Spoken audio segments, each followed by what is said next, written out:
Hey guys, this is Market Update. In this video, I want to touch on two really important things for the rest of this bull market. The first is US fiscal policy and the second is US trade policy. Both of these things are different, but basically the same outcome, right? Which I think is just Bitcoin, gold, even stocks higher. And that's because the dollar needs to be debased. Not only that, but they're telling us exactly what their plan is. And so listen to people when they tell you what they're going to do, because they're telling us exactly what's going to happen. And that means we have the ability to take advantage of that. So before we get into the video, the 20% discount to the crypto course expires June 7th. If you type BTC at checkout, you get 20% off. You can see all the videos here. I update it for free forever for existing users, and just learn how to invest, especially in crypto as well. I'll link that below in the description. Yeah, look, 100K is just such a key level. I think we probably bounce around it for a bit more. There's just so many profit takers at this level. It's a round level, right? I think 100K is actually irrelevant in the long term, and I wouldn't be selling any here, to be honest. If we come back down to the 50 period moving average, I've just extended it here. Anywhere around here, I'd be actually adding to some trading positions that I have. I think that's a really good level, but we may not get there, right? We may actually get this support at 100 and then maybe go further. Depends what's going on in fiscal policy, right? The tax cuts bill and everything like that, trade tariffs and trade deals. If we get some positive news from that in the next few weeks, we may not even dip below 100, but it's such a key level. Anyway, I'm buying down here if we get there. If not, I'll just keep my positions open, not add to them. But I'm dollar cost averaging every week anyway for long term, because I think we go much, much higher. If you trade crypto, check out Bybit as well. I'll link them in the description. You can get a deposit bonus when you make a deposit on the platform if you're new. Anything you deposit, I'll give you a bonus all the way up to $30,000. The current economic cycle is shaping up actually exactly as it always does. And so pretty bullish for the rest of this year. So this is from TechDev here. You can see this is liquidity weighted business cycle, right? The business cycle is the debt cycle, is the currency cycle, right? Because more currency means prices go up. If you have more currency chasing the same amount of goods, right? The ability to create credit obviously increases potential business activity as well. You can see it here, it's very tightly correlated. We aren't even in that expansionary phase yet, right? And actually we're not quite there in terms of the central bank cycle either. So we've got that to come, in my opinion. So the rest of this bull market, I'm super constructive here, which is why I think 100K. Look, if you're selling at 100 because it's going to make your life better, great. But as a trade specifically for prices, I think we go much higher than that for the rest of this year, for the rest of this bull market. Inflation is coming down. I don't think it's low enough yet to really make the Fed move, right? They're not going to move now. They really want to wait until things get a little bit, like as Trump says, yippy, right? When the economy gets a little bit yippy, when the bond market maybe gets a little bit dry, that's when they're going to move. They don't need to move yet, right? It's better for them to move when there is a crisis, right? Because what they really want, right? The whole game here is they want to drive inflation down below their targets so that they can get cover socially and politically to drop interest rates and, I wouldn't say print money or do QE, but certainly make things more liquid in markets, right? It's not quite there yet, but we are coming down. So this is PCE year over year, which is what the Fed looks at. You know, it's coming to target, right? You can see, let's say 2.5%, maybe their target is 2%, but it's coming down. And you've got basically services here, which is a lot of the shelter component, which is going to keep coming down, right? That's lagging on purpose. All of their data lags at different time horizons specifically, so they can carry out their actual policy whilst saying that the data is the data is lagging, so it's not actually representative of what's happening right now, which is perfect for them because their actual policy is to debase the currency, right? But they can't do that if the data is actually accurate at the time that they're doing things, right? So they need the lagging data to say, look what's happening, inflation's too soft, and they're actually just debasing the currency and creating inflation, which comes out later, and by that time they've done what they needed to do and they start raising rates again. PCE is coming down. Tariffs don't seem to be inflationary. Of course they aren't, because when you raise taxes, you aren't actually raising prices. What you're doing is taking money out, right? So if I have the same amount of money and things get more expensive, I don't chase that price, right? I just pay the price or buy less, and my money is actually coming out of the economy back to the treasury, and so potentially paying off debt. That's not inflationary. Taxes are not inflationary. They reduce economic activity. So if the tariffs overall are increasing taxes, it's not going to be inflationary, right? And you're seeing it start to come down. It's not exactly like panic stations yet, and the Fed is going to wait for that, right? You can see here, this is core PCE, services less housing, so the housing component there. It's first negative print since the pandemic. You have 2008, another negative print, 16, 17, which is a small blip there as well. Again, kind of not panic stations yet. Wait. The Fed is going to wait till the very, very last to actually go ahead and change their policy. But it is going to come, right? Because inflation is coming down to their targets and potentially below. So you just have to wait, and we know what the policy response is going to be, right? Which is interest rates coming down. Now the market is pricing 2 cuts. That could easily be 3, 4, 5, right? If this continues to go, right? When you get that turn, yeah, you may get a sell-off first as the market. If the bond market crumbles and there's no bids in the bond market, everyone gets panicked. Oh no, the market's going to go down. Then you get the policy response, which is new all-time highs for everything. So just make sure you don't get, out on leverage, right? If you're over-leveraged during a potential 20% dip, right, and then you get out of the trading position, make sure you don't get caught on the offside doing that, right? So hold spot if you need to, or use very low leverage if you want as well, because you need to get through that potential dip, and then the policy response is lower interest rates, liquidity stimulus, new all-time highs. That's what we're trading for. I don't think the Fed is the major focus this cycle. Last cycle it was, during the pandemic, right? We had 0 interest rates and they literally printed money out of thin air, right? So that was a Fed cycle. This cycle isn't that. This cycle is a fiscal cycle. It's taxes and tariffs and trade policy. And so you can see that when we get news flow out of the government, you can see the market moving. We're trading a fiscal cycle this time. And so luckily, we don't have to predict this. They are telling us exactly what they're doing and what is going to happen. So trust them when they tell us. They are giving us plenty of warning to sort out our affairs and our investments and our savings to make sure that we benefit, right? And so if you're not doing this, well, that's unfortunate because they're telling you what to do. Scott Besson is literally saying, if you hold dollar currency or debt, you are going to get shellacked, okay?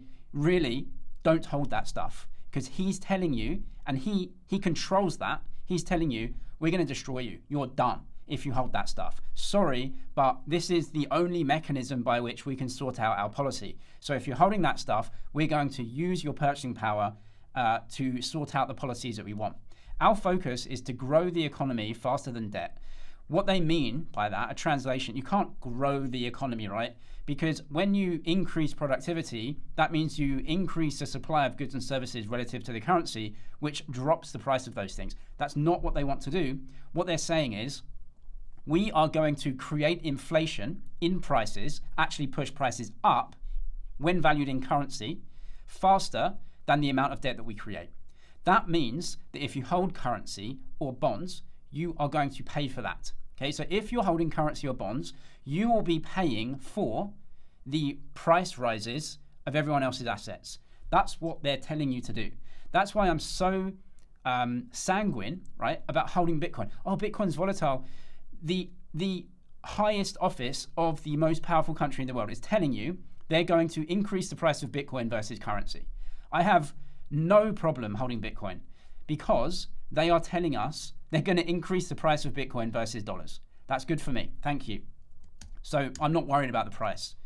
US equity markets drive marginal consumer spending, GDP, and tax receipts, right? So when the price level goes up of everything, then the amount of tax that you receive, because you receive a percentage of that, right? The GDP and the trade, you receive a percentage of the price level, right?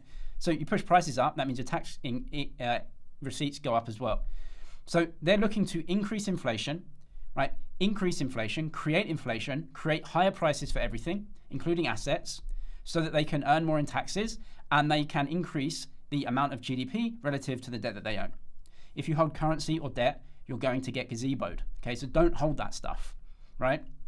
Choose your own adventure. You can see it happening here. In 2020, they printed money. What happened? CPI was 8% plus 30% year-over-year growth in the S&P with UST yields capped by the Fed. What does that mean? Bond yields were capped by the Fed because they printed money, bought the bonds, pushed the price up, yields went down. So if you're in bonds, yeah, your prices are going up, which is a capital gain if you're trading that. So if you buy the bonds now and then sell them in 6 months where the interest rate is a bit lower, maybe you make a capital gain on the bond. If you want to trade bonds like that, I guess you could. But for most people trying to just save over time, it's better to hold real assets, right? Like Bitcoin, gold, S&P, NASDAQ, your house, right?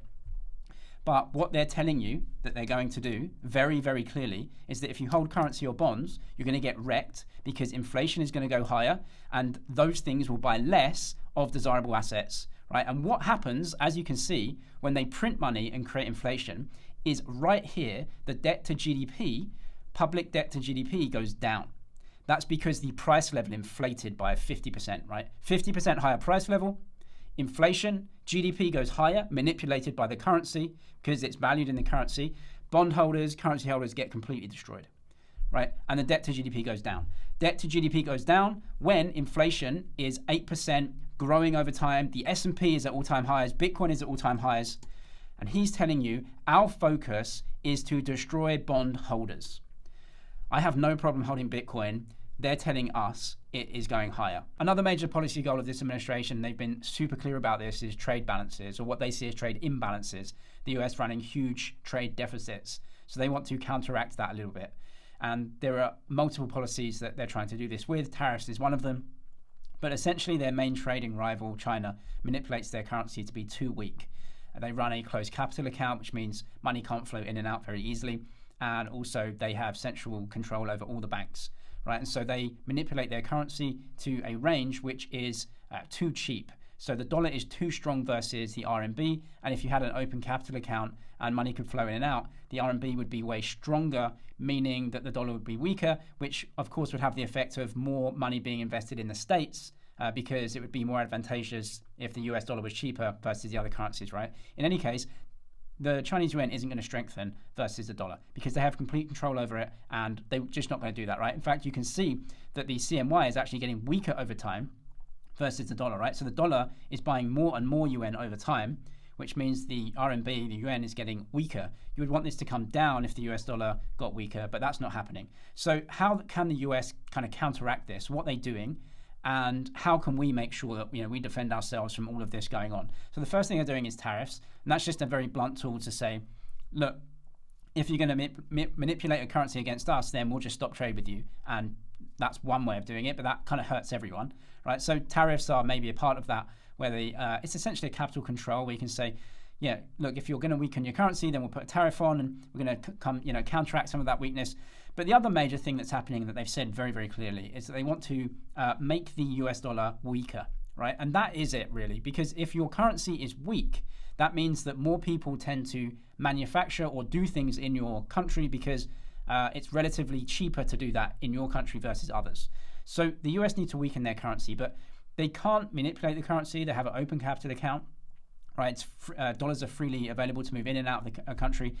So what can they weaken it against? They're not going to weaken it against the Chinese yuan, right? That's very clear. So they need to weaken it against something else. So they've decided that they want to weaken it against assets, like gold as well. So gold is going through the roof. Bitcoin is at an all-time high. Why? So there's two sides to this. The first one is if your rivals have lots of the asset that's going to go up in the terms of your currency, which it is because gold is at an all-time high essentially, then that's good for your rival because they own that asset. So they can protect their purchasing power by buying that asset if your dollars are going to get weaker against it. However, big trade happens every day, right? So in the future, the dollars that you're sending over there simply buy less and less gold, right? And so what you're trying to do is counteract some of that trade imbalance and say, if we're sending you dollars, then we'll make sure that you can buy less and less gold with that over time, which hopefully should make the trade imbalances slightly better because tariffs are on everything but not gold and not Bitcoin, right? And so you can see what they're doing here. They're trying to devalue the dollar so that over time, the surpluses that China makes can buy less of those assets. And so the other side of that is that, well, Chinese already owns a lot of assets, and so they're going to protect themselves against it. Yeah, of course. That's just the game here, right? The game is everyone knows that you're going to debase a currency, so you have to get into assets. How can we defend against this?